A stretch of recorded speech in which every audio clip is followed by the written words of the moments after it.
Here we are, about 16 months since AMD and Nvidia first released their heavy-hitting mid-range beasts, the RX 480 and GTX 1060 6GB, and about 7 months since the release of AMD's RX 570 and 580. Even though we've since gotten newer, more powerful cards like AMD's RX Vega and Nvidia's 1070 Ti and up, to the average consumer, they're basically unattainable without needing to sell a part of an organ or at least live off of 2-minute noodles for a month or two. Yes, the mid-tier graphics card market hasn't seen a lot of action in a while, and if my suspicions prove true and Nvidia isn't in any rush to unveil Volta, I don't see that changing anytime soon. But hey, even though they're almost old enough to enjoy the seniors discount at Boston Barbecue, the RX 480, 580, and GTX 1060 are still your best and kind of only bet for semi-affordable, excellent 1080p and light 1440p gaming. Now, while any of these cards would be a fantastic buy, which one will give you the most graphical bang for your buck? Can we finally settle this debate? Well, I decided to find out. Now, I can already hear you saying, but Breeds, we've already seen showdowns between the RX 480, 580, and 1066 gig. Why are you bringing it up again? Well, first of all, because I'm a strong independent tech enthusiast who don't need no one else's benchmarks. And secondly, yes, we've already seen tons of benchmarks and reviews for these cards, but we're many, many months down the road at this point. By now, both AMD and Nvidia's drivers for these cards should have had enough time to fully mature, so they should all finally be performing to their fullest potential, unless of course you count overclock. So you know, why not revisit them to see which one walks away with the medium budget crown this late in the game. The battles between the GTX 1060 and the RX 480, and then between the 1060 and the 580,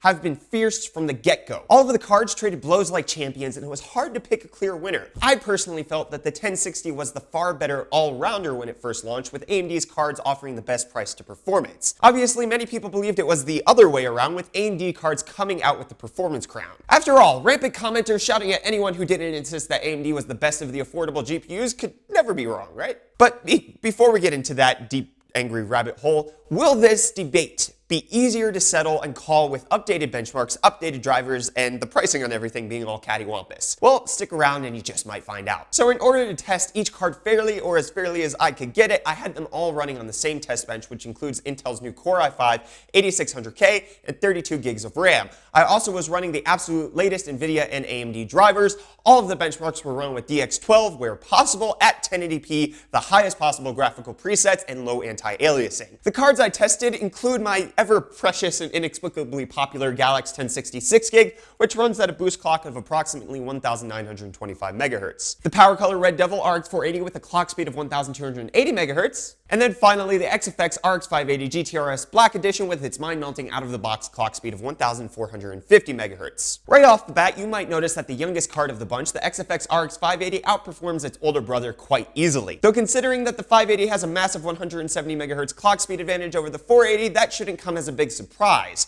What is slightly surprising, however, is just how well the 480 kept up with its superior replacement. Sure, it didn't score the highest in any of the games I tested, but it more than held its own. It did even more so when compared to the GTX 1060, where it took the top spot twice and came relatively close to matching it in almost all of the other games. Still, the competition for performance superiority was clearly far more heated between the Galaxy 1060 and XFX 580. Both cards posted near identical scores in 1 or 2 games, and the 580 came out swinging and took the win in 2 others, as well as in 3D Mark's Time Spy.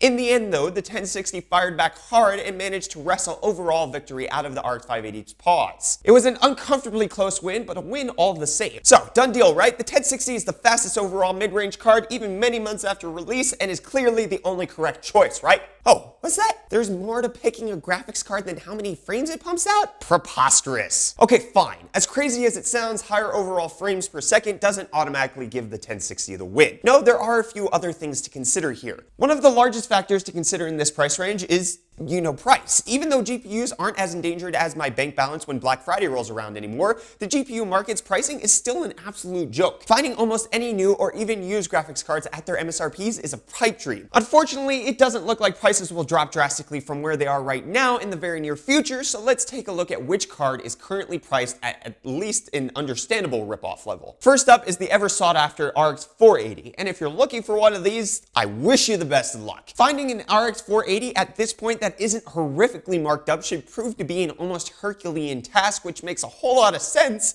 since they are still one of the most popular mining cards out there. I mean, $250 plus for a used mining card is absolutely bananas. Unless you're scouring every possible Craigslist ad or something similar for anyone gullible enough to let their RX 480 go for something approaching a reasonable price, you're not going to have a good time. The pricing for these cards is so hopelessly out of whack that I have no choice but to remove it from consideration entirely for now. Next is the RX 580. While they're still really commendable mining cards, miners don't seem to be as interested in snapping up each one that pops up anymore, which means that there's a fair amount of stock to go around.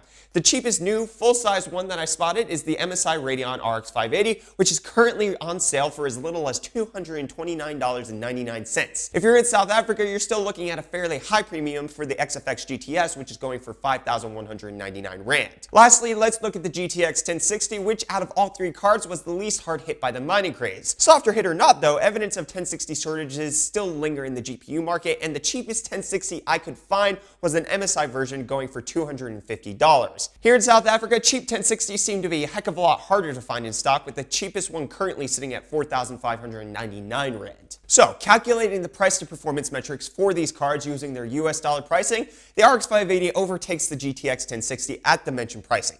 It's not a landslide victory by any stretch, but it's significant enough to make the RX 580 the better buy at its aforementioned sale price. Now, if you're looking for a simple, concrete answer on which card you should buy, you might want to look elsewhere. While the RX 580 at the price mentioned earlier is unequivocally the best bang for your buck card I've looked into with the recent specials that you can find it at, the GTX 1060 still performed better in more of the games I tested. If it was priced like $20 less than the 580 like it normally is, I'd have no problem enthusiastically recommending it. Pricing has changed quite a bit from even when we started putting the shootout together though. When we started, it was that the GTX 1060 was the cheaper of the two new cards, but with recent discounts settling in for the holiday season, the RX 580 has become a great value buy. Then again though, if you're the type of person who loves playing games like Wolfenstein or Doom, both of which run a heck of a lot better on AMD hardware, you probably don't need to worry about your card being the fastest overall. And that's one of the advantages of owning AMD, at least that I can see from the results that we've tested as well as from other users' experiences. When AMD wins, they win big. And if that winning is in the games that you want it to be, then AMD is an absolute no-brainer and the RX 580 is easy to recommend. And don't forget about the RX 480 entirely. If you could find it at a good second-hand price, at least less than an RX 580, and can guarantee that it hasn't spent the best of its life mining itself to death, then grab it. It still rolls remarkably well with its brother and its main rival. And let's not forget, you can essentially turn your 480 into a 580 with a relatively simple BIOS flash. It won't perform as well as an actual 580, but it'll come very close, especially if you have difficulties overclocking your particular card like I did. Another consideration when choosing between these cards is your choice of monitor.